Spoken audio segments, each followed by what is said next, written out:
it's Reibert here. Some of you on the forums and my webpage asked me about how I wired my Goblin Gasser. So I want to go over that with you guys real quick. So up front I have my Pulse 2S 7.4 2250 milliamp pack. You know, I plug it in here when I'm ready to fly. And that goes back to an EC3 extension to a dual RX plug.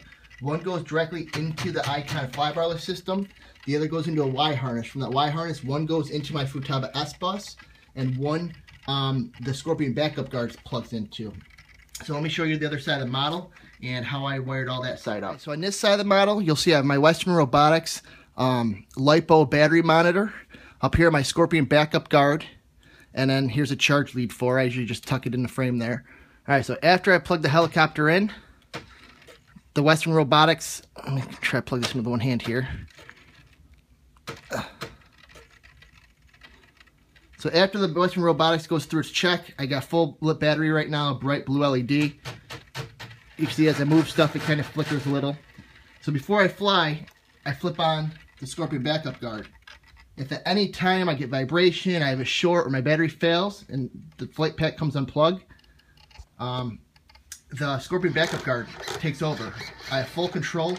I'm not going to do a full 3D flight like this. It's basically just there for insurance. I'll see this. It's the canopy comes up under here, so I can always see the throttle servo and the LiPo battery. That LED is super bright. It's blinding right now.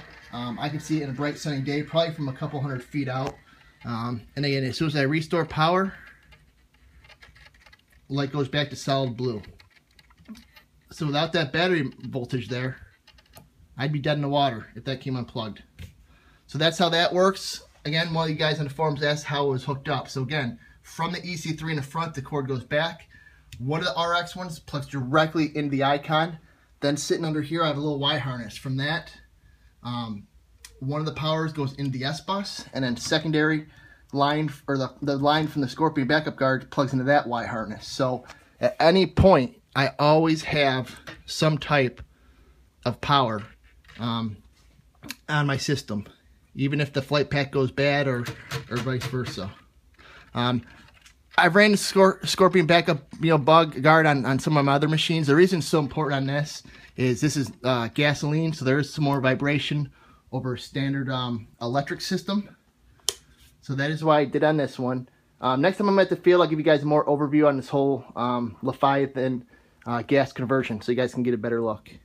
But that is how I wired it. Everything else is wired. This was my electric 630 competition. So everything else was already wired, already set up in the Icon. I literally just had to do the gas conversion and plug everything back in. It was already set up.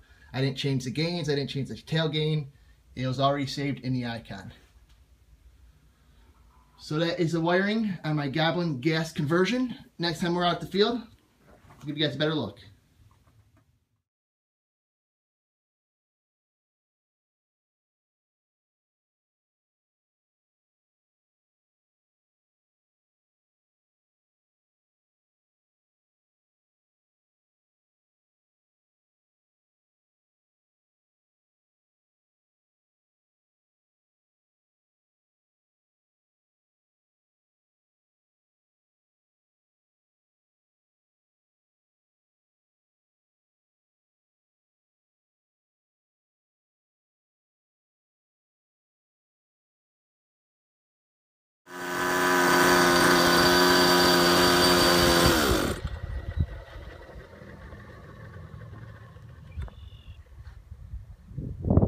Yeah, Gasser baby. It's got soul.